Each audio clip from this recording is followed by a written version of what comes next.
Okay, let's start with the report. I'm going to ask John in a minute for he says he's got some exciting things happening. But first, I'm going to ask you, what do you think of 13 new temples? I was not here. Well, we didn't have a meeting on a conference Sunday, and I've been gone for 2 weeks. So tell me what you think about 13 new temples. When I went on my mission, that we didn't even have 13.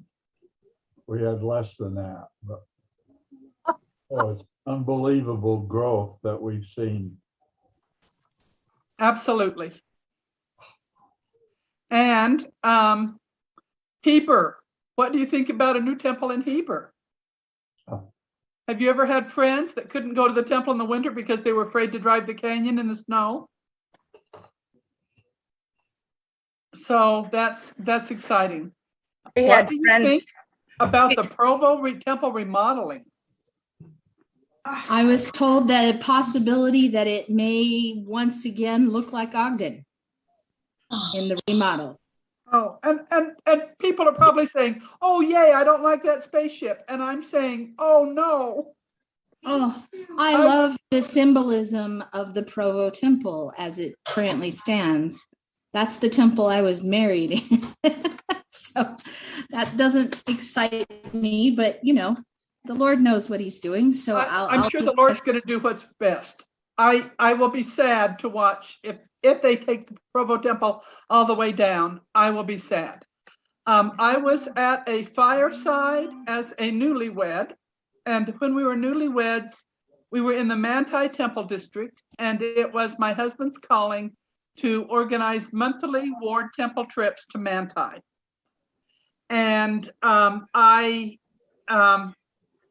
was at a fireside where the new idea of the Provo temple was the first time they mentioned it, that it would be able to have 6 endowment rooms and have a session starting every 20 minutes. And after having so far to go to either Manti or Salt Lake, the idea of having a session every 20 minutes in Provo was just mind-boggling and so exciting. And so I really will be sad if that doesn't continue. I love City Center Temple so much, but there are advantages to not having to wait for an hour to have a session start. Now, does this suggest to any of you that the Lord thinks that COVID's not going to last forever? If he's announcing this many new temples? I take heart in that. Okay, that's my excitement. Oh, Charles, what do you have to say? It is my opinion that when they work on the Provo temple, they're just going to fix things that are broken and make it look new, because it's been many years, and some of it just needs attention. I don't think they're going to change much. They're just going to fix things. There have only been a couple of times, excluding COVID, that the Provo temple has been closed for more than 2 weeks, twice a year for cleaning. 1 year it was closed for 6 weeks, twice that year. But most of the time it's just been closed for 2 weeks, and people tell me that the electronics and the electrical are outdated and need to be addressed. But I sure do love the design. Maybe not the architecture from the outside, but I sure do love the design. Okay, I've had my say. John, tell me what's exciting. About 20 years ago, when I started looking for Janie's line, the Rocha line, I tried to come down. I looked at all the records I could find on Family Search was not very helpful, but I looked and tried to come down from Spain down to this side. I was very inexperienced, so I didn't know that was almost impossible. But I learned the names of the first Rocha couple that were ever shown in Mexico. Back, a guy was born in 1585, and he was born in Spain and moved to Mexico and met his sweetheart there and got married. She was born in the Canary Islands, and I have known that for 15 years, maybe longer. And just recently, I was doing some research that kicked me around to several different things, and I found these records that were kind of new records, but based on a question I had asked on one of these Spanish sites that I frequent all the time. I said, does anybody know of any really early records? Because I've got the line back to 1650 and I can't go any further. I need some historical records to see about, we talked about land grants and stuff like that. And somebody responded and says, well, you need to check, because I'd looked through all of the churches at that time and I couldn't find anything. And then some guy says, well, if you will look, well, anyway, they told me where to look, and it was a brand new source, and I went in and I was able to find a record of this the marriage of this guy's daughter, Juan de la Rocha and Juana Robles' daughter, Maria Rocha, who was, and this was one of the marriage dispensations things, because when you got married, if you were from different places, the priests from each one of the parishes had to write a big long history and family history showing that you're not second cousins. If you're second cousins, you couldn't get married. And so one priest would have to write a whole bunch of info, and another priest would write a whole bunch of info. And anyway, I recognize those names. And I can't read anything else but the names. So I found this guy, and then I asked Diane if she could query the people up at Family Search. She did, and they led me to somebody that it's going to take a couple of weeks, but they can give me a translated copy. They can go look it up, and they'll give me a translated copy of these 4 or 5 pages of information about these people. And so anyway, I A 1500 family history. Yeah. Wow. Starting 1500, but I had gone a long ways back. But then when I took these names, there were about 4 generations of names that I could recognize. I didn't know how they were related, but I plugged one of those guys into Family Search. And then I had him there. And then I reached over and just touched that little thing, check my relationship.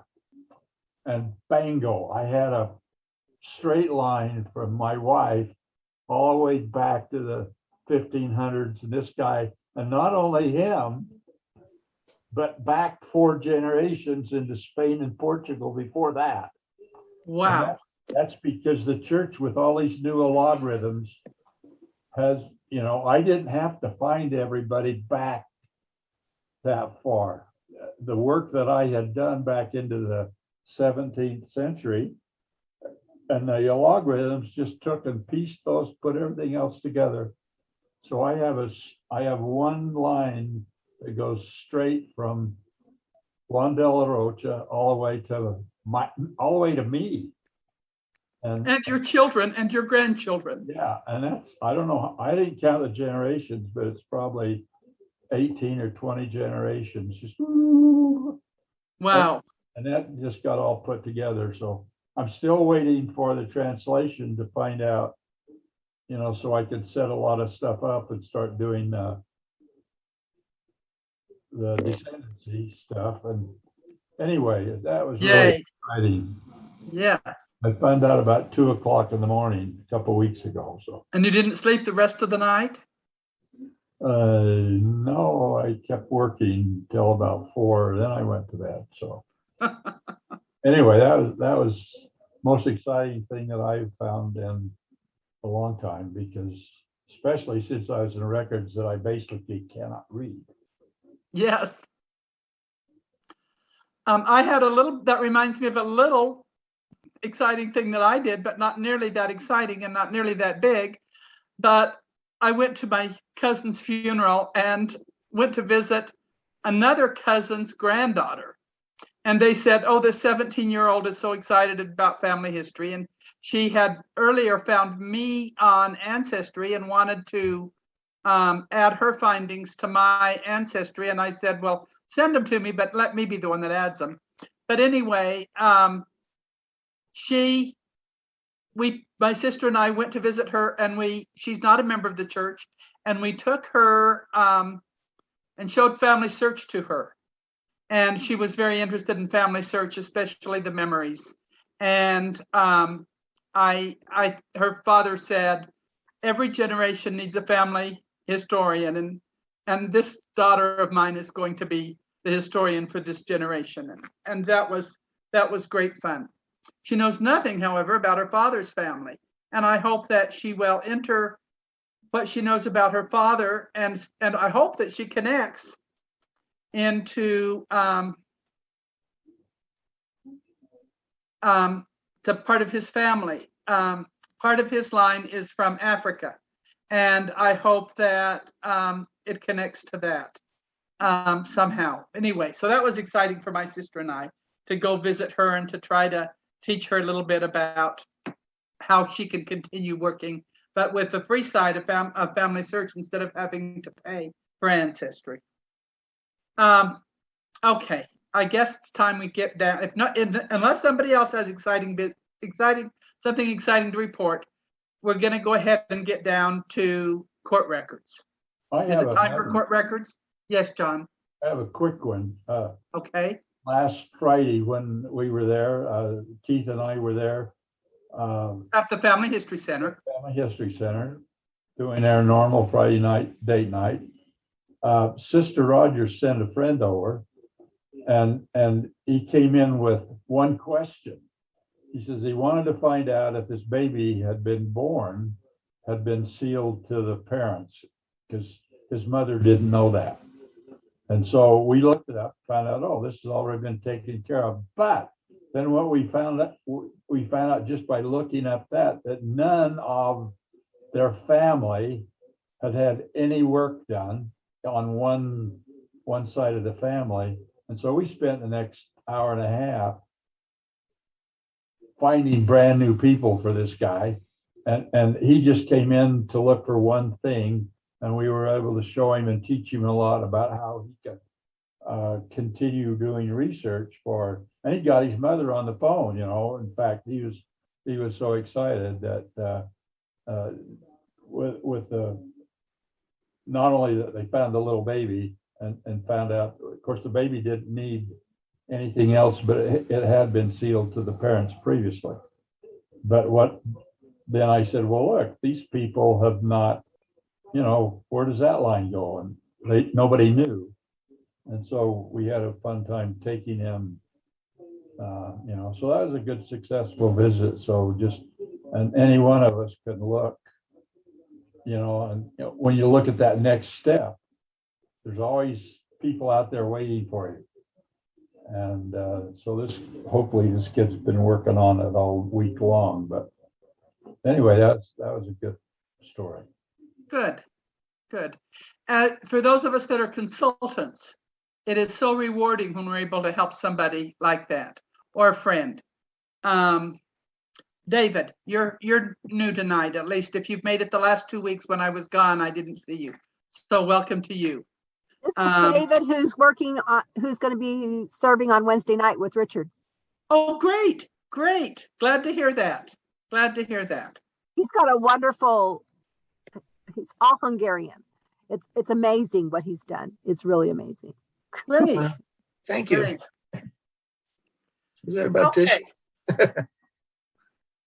So now we'll get on into the idea of court records. So I'm going to kind of give you a verbal quiz. What court records are going to be of particular use for us as genealogists? Anybody have any ideas off the top of your head? Yeah, you do. Be brave enough to say so. Marriage records, divorce records. Mm-hmm. The marriage records are usually kept by the county in the United States. They're usually kept originally by the county clerk, or at least on the county level. And so absolutely marriage records. And what else did you say besides marriage, Angel? You can find my divorce record and my marriage record. Okay. Yeah. And maybe Adoption. you're glad to have both of those records. Yes, actually, yes. Yeah, Adoption. David. Adoption records. Adoption. Yeah. I have never looked up my husband's adoption records because I have the originals, but they should be held by the county court, I think in Adams County, Colorado. And also then, in relation to my husband's adoption records, are my legal name change records, because Charles was adopted by his stepfather after we were married. So when I married him, he was Charles Clark. Then when he was adopted and became Charles Hugo, then I had to file a request with the court to allow me to please change my name so it would match my husband's. And so we have both of those records. And both of those are a little unusual for people in today's world. So we hope we have told enough people about them that our descendants don't ever say, what's this? What's this? And so they don't say, why did I get this old triple combination of my grandmother's that lists her name as Nancy Clark? Is natural. I'm sorry. Go ahead, David. Is naturalization records included in court records? Very often, yes. Yeah. Yes. How And about, who is going to need naturalization records? how about juvenile records? Do they? Wife. I think juvenile records are probably going, if they're bad juveniles, I think they're probably going to be sealed as juveniles, but not as adults, maybe. Diane Okermenko, were you making a comment? Yeah, my relative that came from New Brunswick, Canada, sailed around the Point of Good Hope in 1865 and came up to California, where he married I can't remember if it's exactly great grandmother or grandmother. And they lived over in Butte area. So court records are really important to me. Okay, very good. Very good. Alien records, when Yes. somebody comes in as an alien, they have to register. That's been helpful to me a couple times when somebody didn't go for naturalization, but they just had registered as an alien. So what is the definition of an alien? It's not somebody from Mars. No, that's just somebody coming across the border that wants to do it legally. Somebody that crossed the borders of the United States legally or illegally. Legally, they keep records. Illegally, you'd have to look at the welfare rolls on that. A few years ago in the state of Utah, if you wanted a driver's license, you had 3 ways to apply for it: as a citizen, or as a registered, so that would be a legal alien, or you could get a driver's license if you claimed that you were an illegal alien. Oh. I always wondered if anybody ever did that, but that was the way the law read. Okay, so I'm going to divide tonight's lesson into 2 parts. One part is probate and guardianship, And one part is other court records. Marriage and divorce would be considered vital records, so they would be discussed more in a class on vital records. A probate is a will or any of the other records that go along with a will. And that also, there are records that are in the probate category that are, if a child is an orphan, how is that child going to be taken care of and provided for? Because the government steps in and says, we want to make sure that children are cared for. So let's appoint a guardian. And why is that particular person chosen as a guardian? What is the proof that he's an orphan? And I'm not really sure where funds come from, but often there are funds allotted to the guardian in order to be able to be a guardian. So you'd want to look for those records if you knew that somebody was an orphan. You'd want to look and see who was assigned to be their guardian. Now, sometimes guardian records are going to give you genealogy information. Usually some, but it might be information you already have. Probate records are often going to tell who is going to inherit this person's property, particularly land.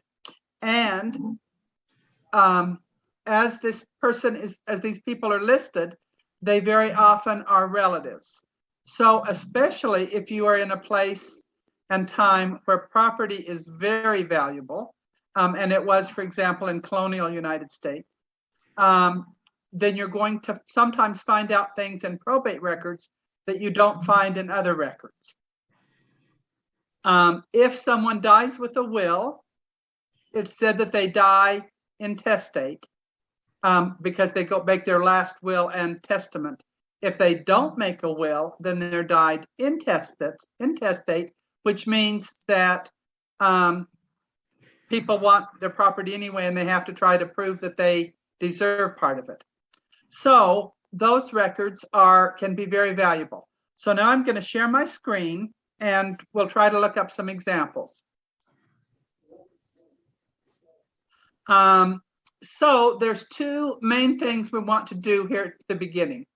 So I'm going to open up a new screen of Family Search. And I'm going to log in. And the easiest way for me to log in is to go to Family Tree and choose Tree. And that logs me in. Then I'm going to go to Search. Now, how do you know which county to look in? There's two easy ways. One is to go to the Research Wiki. And it's going to open up in a minute. I can see the little circle going around. Okay, and let's say that I am curious about my Van Dyke ancestors that lived in Jasper County, Illinois. So I'm going to type in Jasper, and it's going to pull up different options, and I'm going to choose Jasper County, Illinois. Now it's going to give me here a lot of information. One of the first things that I'm going to need to know is, what is the parent county? Because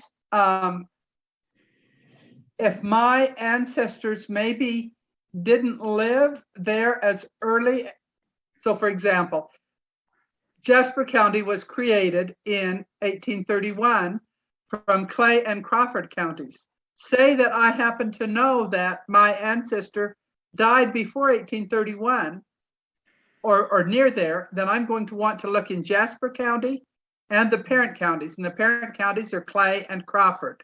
And so I'm not going to consider the search finished until I have looked in the parent county's records as well.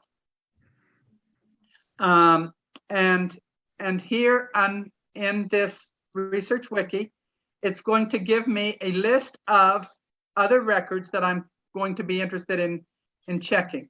And naturalization. And here it says naturalization is held in the office of the county clerk. And this is going to give me information about probate records. And where do I find probate records? And in this case, it's giving me options at both Ancestry and at Family Search. And it's going to tell me which county records are kept at the county courthouse. And so that's going to be valuable information for me. Another way to find it is to, instead of the wiki, to go to the card catalog. And so I can do search catalog. And again, I'm going to want to be looking for place. So I'm going to type in Jasper, Illinois. And I'm going to do a search. And these are all of the different categories that I can look for under Jasper County. And these were also listed in one form or another under the wiki. But here, if I go to probate records, I can see that there's 3 different kinds of probate records. One is called wills, and I think that is extracts that somebody made going through the probate records. It says that sometimes the deeds will tell you when somebody dies, but the main thing I'm going to be interested in is probate records. And it says that probates are listed from 1835 to 1972. Well, I'm going to want ones that are earlier in the early part of that, say 1835 to 1880, something like that. And so here I have information about it. And it says this information is available online. To check it, click here. Well, that's easy to do. So now it tells me that this collection has 1,316 images or pages, 316,000 pages. Now, this has not yet been indexed. That means that I am going to have to go page by page through the microfilm and read it. But the microfilm has been converted to pictures. So I'm going to click on this, and oh, this helps to make it easier already. It says that it's by county. So it says I can go right to Jasper County. So if I go to Jasper County, it says what is the record type and the year range. So if I look up on my notes, I see that I was interested in 1856 to 1858 in my initial ideas. So I click on that, and it is going to open me right up to the roll of microfilm that lists the probate records for 1856 to 1858. Now, it's possible that my Van Dyke ancestors didn't die that year. If I look up my Van Dyke ancestors, I'm going to find out that I don't know when Joseph Van Dyke died. But let me look in this book and see. So this is more of a search and less of a scientific search. So this is page 1, image 1. Now, if I click on this button, I get a thumbnail sketch of every page in this whole book. And so his name, Van Dyke, starts with a V. So I can start out by clicking on different pages and seeing what letter this is. Now, I am not sure what letter that is. So let me go back a page. And not sure which one that is. I think that in my earlier work, I figured out page 21. So let me go ahead and click to page 21. Okay, and here is indeed the V page. So Charles Van Dyke, now that's not my William, but it is one of the Van Dykes in my county in an relatively early year. So I'm going to want to know more about that. So let's kind of pretend like I already knew who he was. And it says that the estate of Charles Van Dyke, deceased, is on page 523 and 324. Now, is that a 523? Nope, it's a 323 and 324. So how do I know which page to go to find them? Now, last week, we got the idea that we could do math and kind of add up together what pages it might be and how many more pages to go ahead.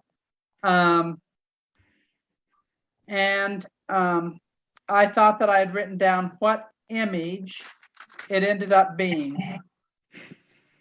But I can see I can go through the different pages. I can go down to here and read the page number. And that's page 31. That is not anywhere near far enough.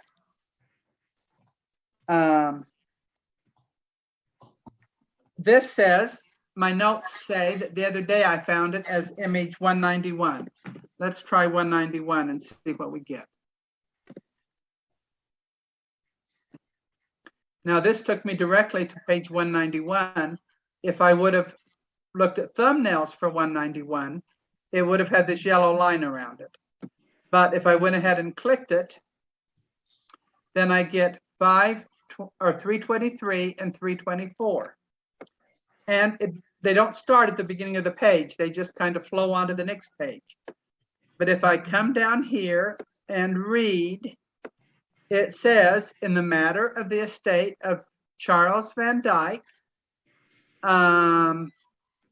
deceased, and that this is a partial settlement. And it says that Mary Van Dyke is the executor, and that her lawyer is William Wood. And the first thing she's doing here is she's listing everybody that said her husband owed the money and how much money they owed. Now, I couldn't help but be interested down here to notice that Hiram Wade owed $2.90 because Hiram Wade is the brother of my ancestor, a different ancestor. Then it's continued because now she says, these are the people I have paid. And it says, after I paid everybody, I had $4 left. So, and somewhere in this record, it says that she is the wife. Now, this next paragraph is the paragraph that is important to me. It says that all claims have been presented and paid, and the executrix did that. The executrix would be a female, except the amount set apart for the heirs of this estate. And this is the way that the estate is to be divided according to the last will and testament. So Charles Van Dyke is deceased, but Sarah, Laura, and Margaret, and I have to study that letter a bit, that word a little bit, is it Atendant? And Henry Van Dyke and Melissa Van Dyke are those people that inherit money or inherit property. So that is his family. And it says that they each get $1 and the property that he's already given them. Now, if he's already given them something, it very likely is land. So now I'm going to want to look up Charles Van Dyke in the land records and see what he does in the land records if he indeed gives money to these people. And so that is a way to follow through. If you're lucky, it's going to list all of the children, the girls by their married names, and their grandchildren. And I have seen deeds like that before. So that is how you look up a probate record and what you might learn from it. Now, that's just the one example that I found. I think if we were to have looked farther, we could have found other records. Okay. Now, let's go on to court records. So if instead of looking for Illinois probate records, if we had gone back to Family Search, under Search, and gone to Catalog, and let's look up Adair County. Adair, Missouri. Adair County, Missouri. While you're looking, can I tell you a funny story about court records? Yes, do. One of my clients from Texas had an ancestor that was from Tennessee, from White County, Tennessee. Quite a colorful guy.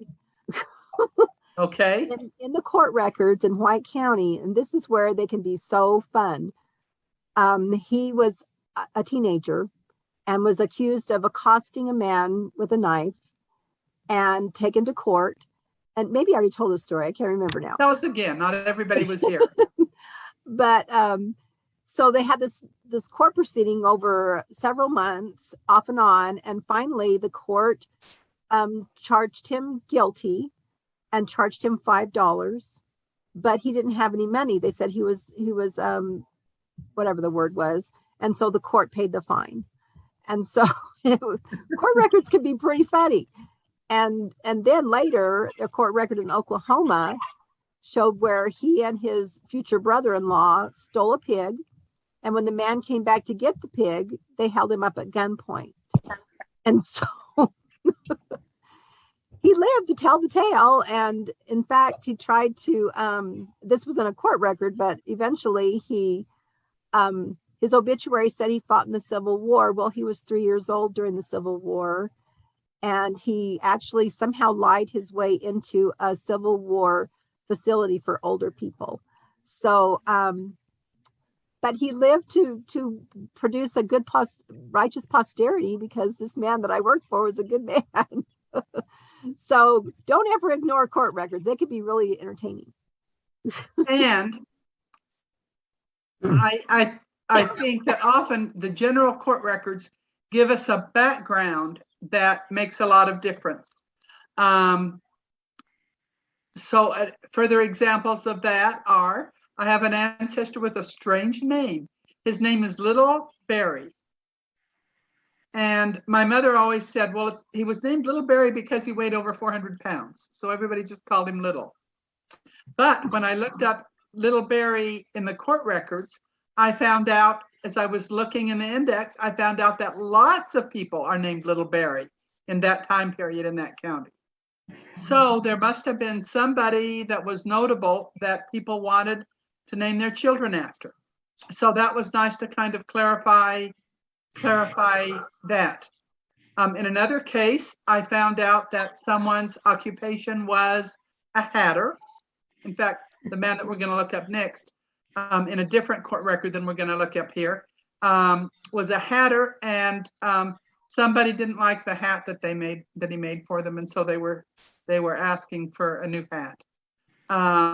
Another case, I found out that William Wade, Hiram Wade's son, was a lawyer and was practicing in the same county that his dad was the county clerk. And then the Civil War came, and after the Civil War, he was never heard of again, until eventually he was found in California. So something about the Civil War made him decide he didn't want to return home to Illinois. Those things, while they are not definitely straightly related to temple work, they help us understand our family better. And that's kind of an example of what I had here. This one was one I looked up kind of in a hurry because I remembered this story from from before. So here I am in the court records and the index to the court records. And so this says that from 1841 to 1904, the index to the court records is, and here I have to come down here and choose that I want to look at it, an image. So I choose the image, and here is the court record, the initial page of the Circuit Court Index for these years. And so I want to look up Michael, the last name of Michael. And as I look up Michael, this is the page that I get. And I notice here that near the bottom is Whitaker Michael, and here Whitaker is listed as a defendant, and the plaintiff is Lottie Michael, and the record is a divorce, and it gives me here the date of September 23rd, 1882. But if I look at the next page, because the M's keep going on in this index, I find out that in May of the following year, Lottie Michael is the plaintiff and Whitaker Michael is the defendant. And this was, look at how many pages there are here. Now they're kind of faint. I didn't succeed in looking them all up and following them through because of, I didn't start early enough and the records are faint. But this was a case where a widow went to town, lonesome, met a girl, married her, and then she proceeded to fleece him. He had a very profitable farm, and she thought this was a nice way to go from poverty herself into being living in a comfortable place. But she preferred to do it not living with him anymore. So all of these pages tell the very interesting story of how they met and how things went wrong, and lots of information.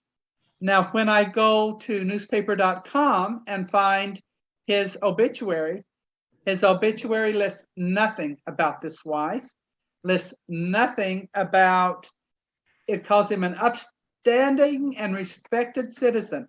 And some of the things that the lady charged him with in the divorce proceedings were not upstanding and honorable.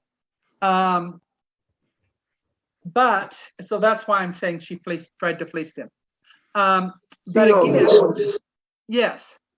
How do you see all this stuff? I just see names. Okay, here it says plaintiff, Whitaker Michael. Yeah. Lottie Michael, and then Whitaker Michael. Then it says that the case is divorce. Now it's faint enough that I had to study that out to be able to see that it said divorce.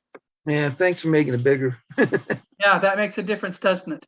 And the date that this this record was filed, and then it's listing that this is in book L of the court records and in all of these pages. And then what book is that? Is that an O? I think that that's an O, and these pages in O.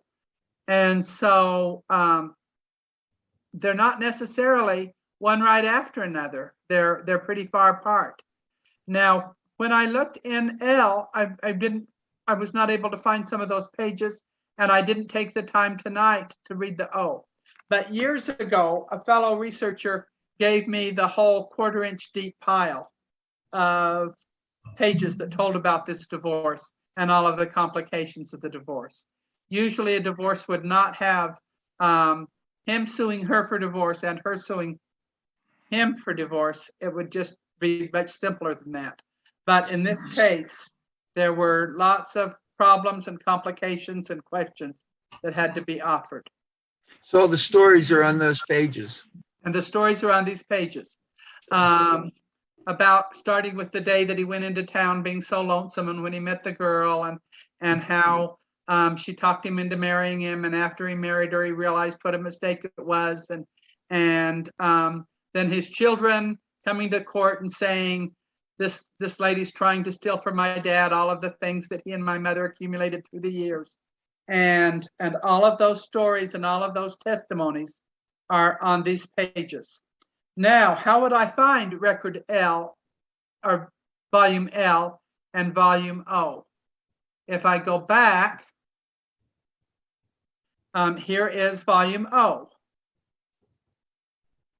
And I didn't pay attention to what numbers were in volume O. Did you notice what pages were in volume O?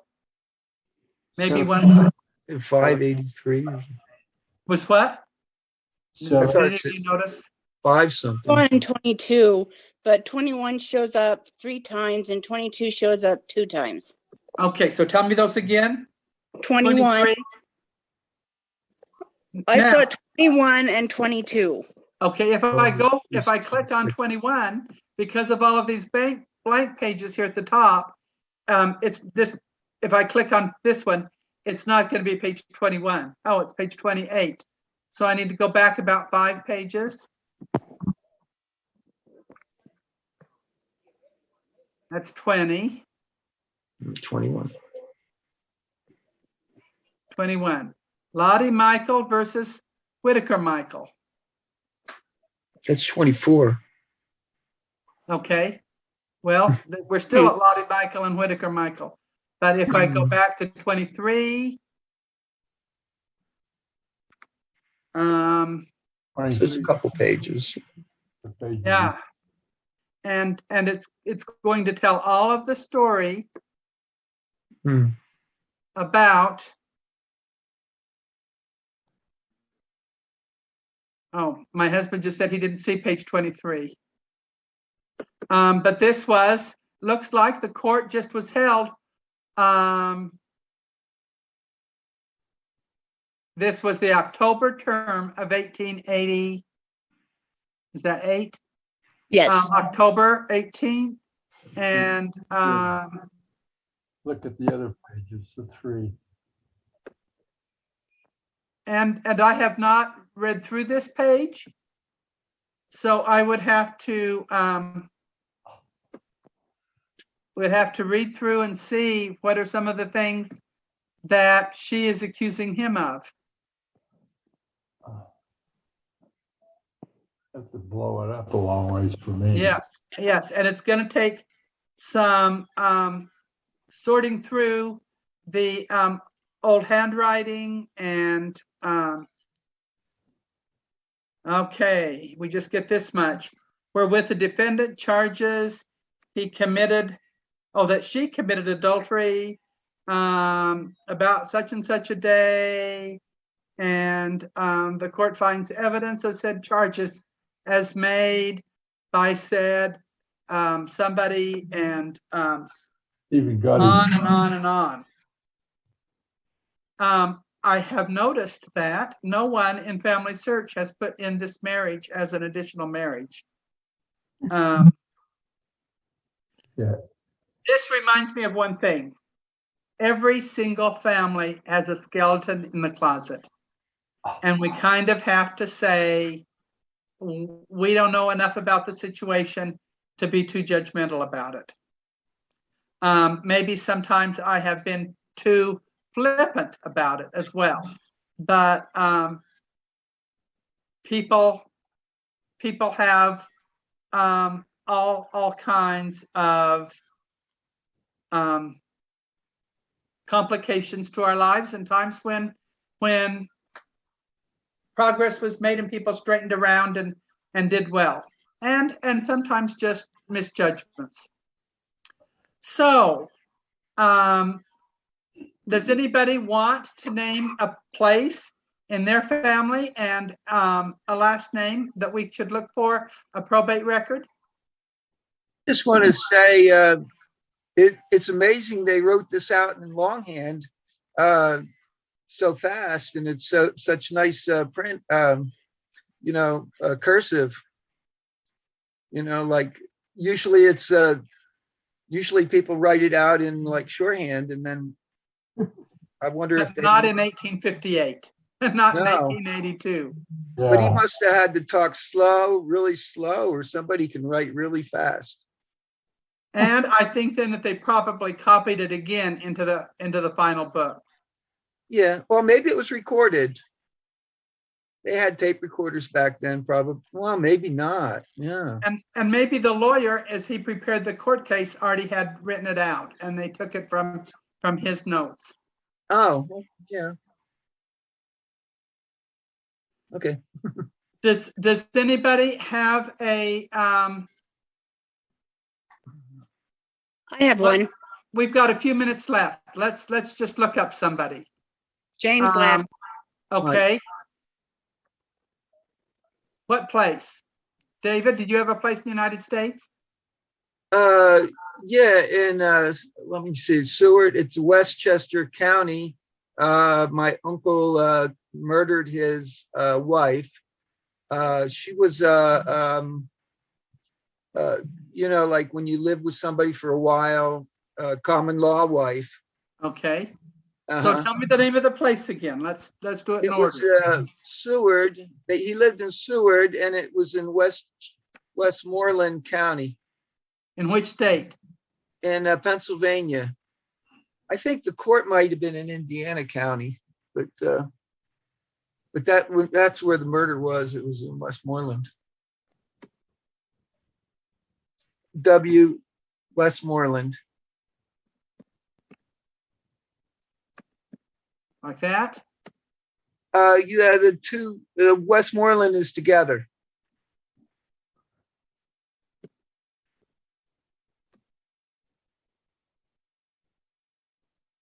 County, Pennsylvania. No matches. Okay, let's get rid of Seward and see if we get some matches. Yeah. Okay. And Name was Joseph. Oh, okay. let's look for court records.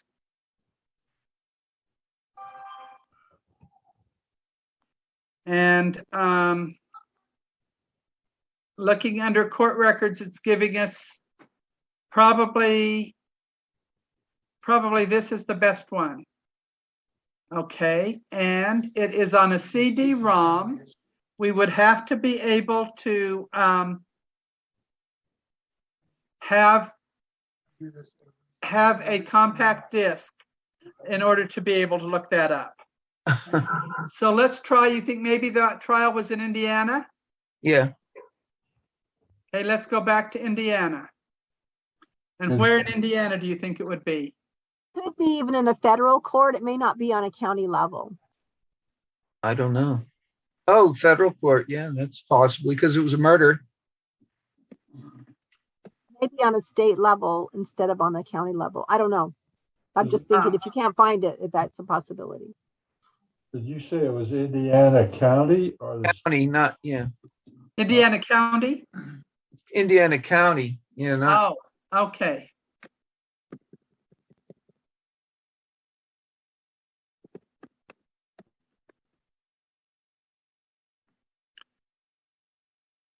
Okay. I got the dates and all that, but I'd have to cut you off to get. Well, and we might find pretty fast, and we might not. Yeah. The court dockets and the index to the orphans court. Let's just see what we find on the court dockets, and we want court records, not probate records. And this first search does not bring that up, does it? We're going to have to look for, well, let's go ahead. Maybe it has two indexes in it. Let's go ahead and look.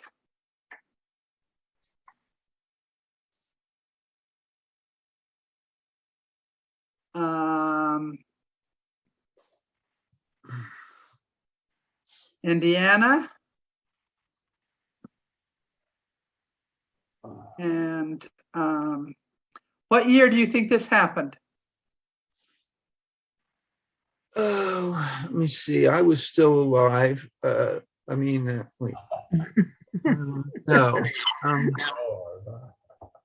After 1869. oh yeah. Oh yeah. So it's Much not after, going because to, it's, after 1911, because they immigrated to United States in 1811, and I would 18 say or 19. 1911, and it was probably around 1920, around that area. Okay. It is not giving us this that early. Hmm. So we could maybe look up guardianship of their children. So let's give David other ideas of how to look this up. Yeah, I think we need to go to Family Search Wiki and look up court records more under Family Search Wiki and see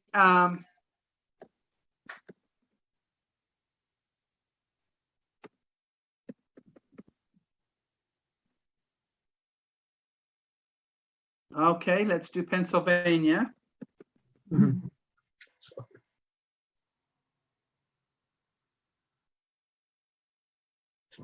You know, if somebody was killed, his trial might take 5 years or 10 years. Well, do you think newspapers.com might list an obituary?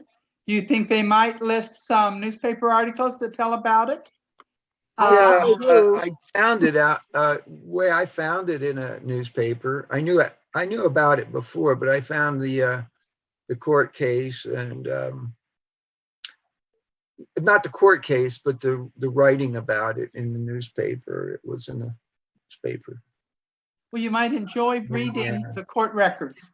Where it's going to take us a little bit more searching than I figure out this minute tonight.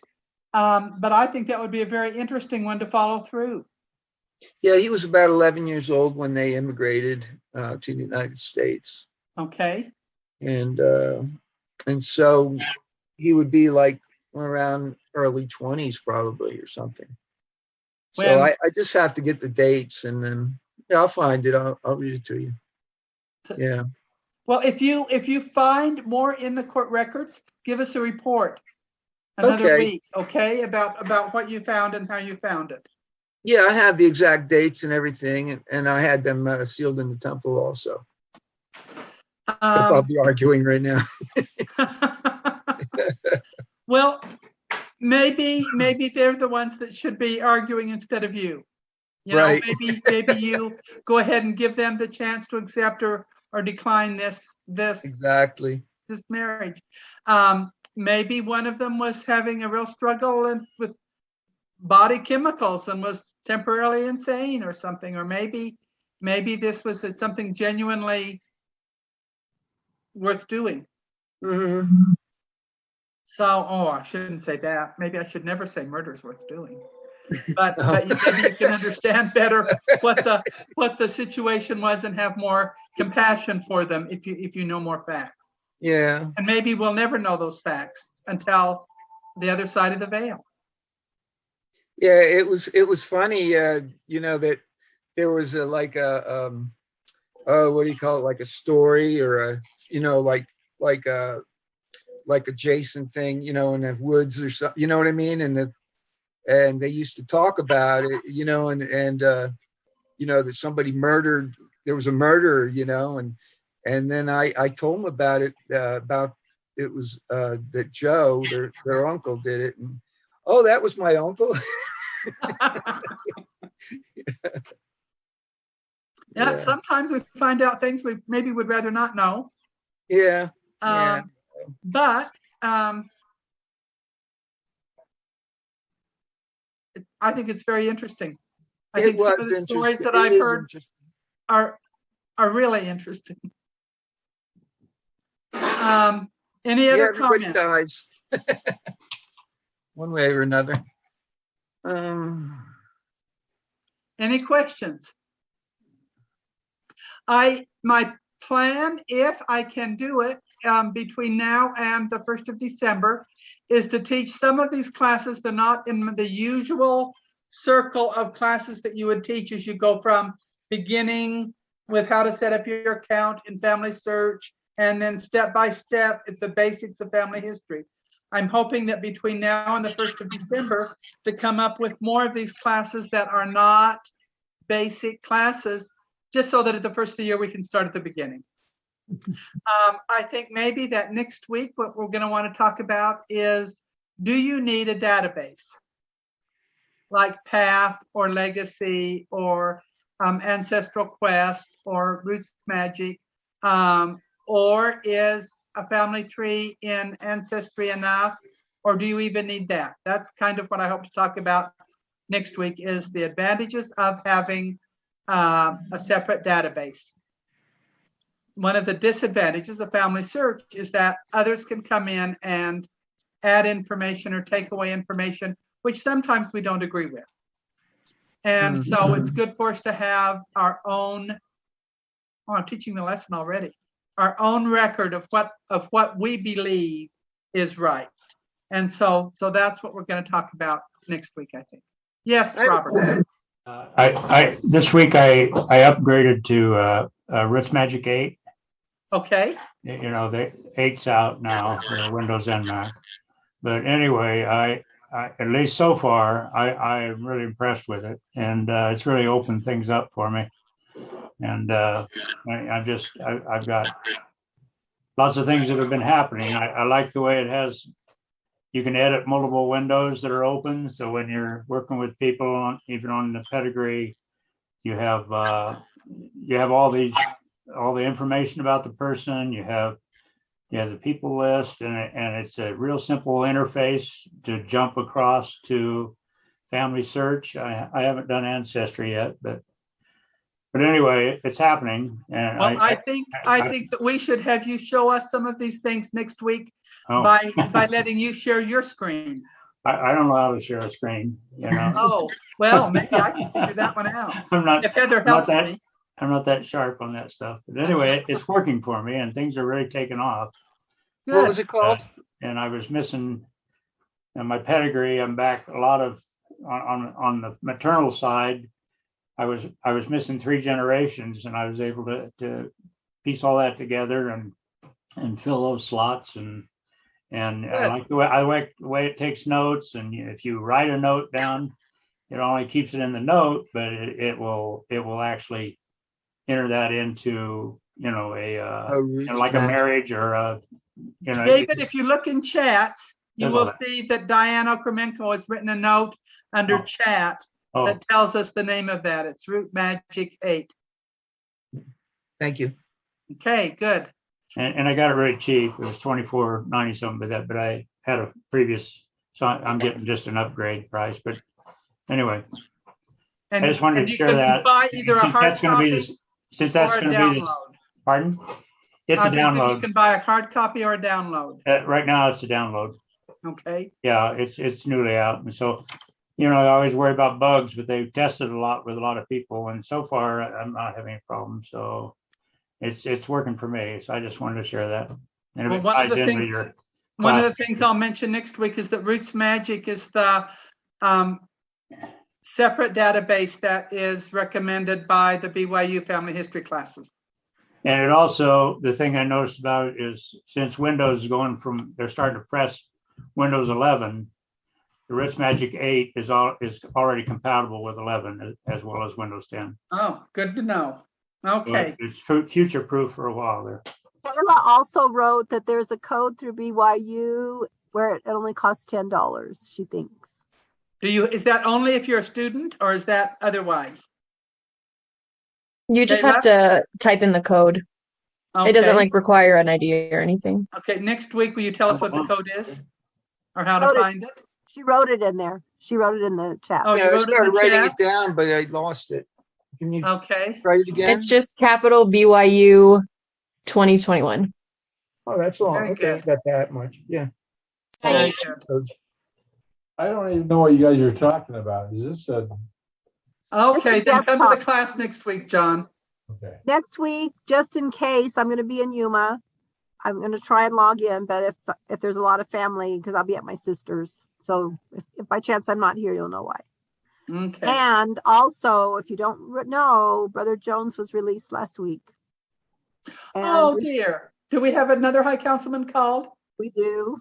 His name is Brother Larby, and Brother Jones said he took him on a tour Oh, of the center. Jennifer's husband? Could be. Jennifer was one of my favorite people. In my From ward. Africa, I think this man's from Yes. Africa. I've met him, and Yes. he is amazing. He He's used to amazing. be the high priest group leader in Diana Kremenko's ward. And as back in the days we had high priest group leaders, and as such, he was over family history for his ward. Well, he seems, and he's technical, because Brother Jones, when he came in there, he already noticed that the computers were on, and he said, "Why are they not turning off on their own?" And he said, "Well, we can fix that." So he's already on board. In fact, I'd like to have a meeting after, sorry, everybody else, but if we can have a leadership meeting, not next Sunday, but the Sunday after, and I'll invite him to come to that so he can meet all of our group. Great, So, great. anyways, His late I've met wife, him once, and I was extremely impressed with him, so I'm excited. he has been widowed for a few months. Widowed, really? Yes. Oh my gosh! Um, How he hard? has a high school age son who plays football for Timpview, I believe. What? That's sad. Oh my goodness! Yes, his wife was a very special woman, and those of us that knew her were very sad to hear of her death. Yeah, she was in nurse Wow. and just died suddenly at home. After being very ill for a long Yeah. time. She Yeah. had a number of long-standing health problems. Yes. Wow. I'm even more impressed with the man now that he's carrying on despite such grief. Oh gosh. Well, my husband just said, would I please tell everybody that doesn't know Zoom well enough to know, how do you read the chats from tonight? And if you wiggle your mouse around the bottom of your screen, your Roots Magic screen, you can't see it because I quit sharing my screen. But if you wiggle your mouse around, you're going to get a bunch of icons. And one of the icons looks like a text balloon. And it says underneath it chat. And if you click on it, then you get a little window that has everybody's comments from tonight. If they wanted to chat using text instead of interrupting me and saying something. So the first thing is Diane telling us that it's Roots Magic 8. And the next one is the code for Kayla that says the code from BYU is BYU 2021. And then it only costs $10, she thinks. So that's how you do that little detail about how to make Zoom work. Okay, if nobody else thinks of something else, it's time for our closing prayer. Michelle, Jeannie, did you figure out how to unmute yourself? I did finally, yes. Then would you please say the closing prayer? Yes, thank you. Our Father in heaven, we are grateful for the blessing of gathering together and learning more about how we can find our ancestors and others that we might help them have the opportunity to have the ordinances of the temple. We are grateful for the blessings of a Sabbath day and thank thee for this day and for the things that we learn from one another and the work that is done to prepare to share information. We say these things in the name of Jesus Christ. Amen. Amen. All right, thank you. Thank you. David, one more comment if you didn't click out yet, and that is write a letter or call the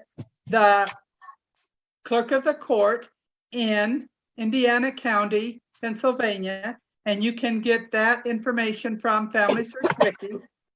And so you can call them and say, I would like to know the cost of a copy of the court transaction, court results, whatever, in this murder case. And see if they can get you that. The church has not microfilmed everything up to date. And they're no longer calling it microfilming, they're calling it digital imaging. Yeah. I used to visit him in jail. I don't know if I'm really that interested in that anyway. Okay, but it is doable. Okay. Yeah. If there's nothing much, about, It's not going to give you, it's not going to break down any walls of family history for today. Why or anything like that. I know what happened and when, because I know his wife's death date, so that tells me when. And he was in jail for a long time. They let him out when he was like 85 years old. He lived to about 95, and and by his daughter-in-law, or his